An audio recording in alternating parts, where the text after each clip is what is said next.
नाही, लढणारी सई आवडते.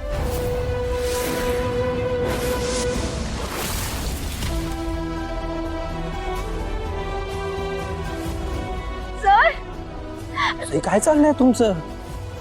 रडताय का तुम्ही? तुम्ही डोळे पुसा आधी. का रडता? सर मी कशी जगू तुमच्याशिवाय? हो पण मी गेलोय कुठे? मी इथेच आहे तुमच्या जवळ. मी नेहमीच म्हणतो ना की मी जरी तुमच्या नजरेसमोर नसलो तरी मी तुमच्या सोबतच असणार आहे कायम.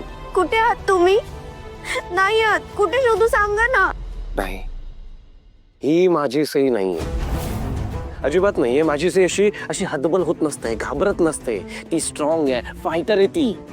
सर तुम्ही माझी ताकद आहात, पण तुम्ही जर माझ्या सोबत नसाल ना तर मी नाही काहीच करू शकत. अहो पण मी तेच सांगायचा प्रयत्न करतोय ना तुम्हाला.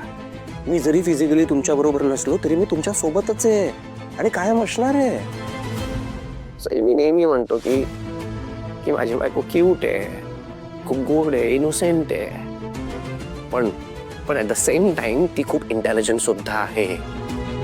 उगाच नाही ना म्हणत हे सगळं. आणि मला सांगा, आपल्या लाईफ मध्ये आतापर्यंत काही कमी प्रॉब्लेम झालेत का?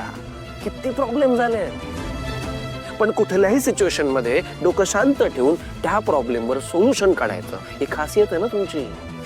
रिमेंबर जेव्हा जेव्हा त्या कपल ॲपचा कॉन्ट्रॅक्ट आपल्याला मिळाला होता तेव्हा तेव्हा किती प्रॉब्लेम झाले होते, पण तुम्ही डोकं शांत ठेवून ती सिच्युएशन किती स्मार्टली हँडल केली.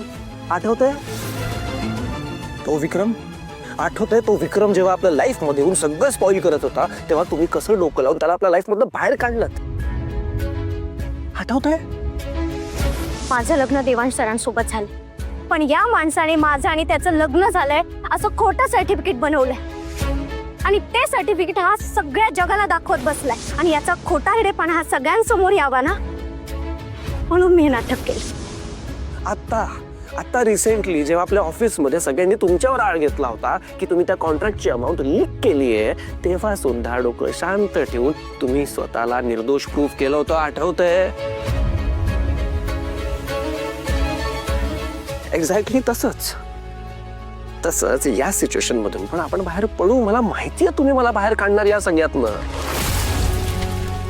मला विश्वास आहे तुमच्यावर की तुम्ही मला वाचवायला याल आणि मी वाट बघतोय तुमची. लवकर या सई.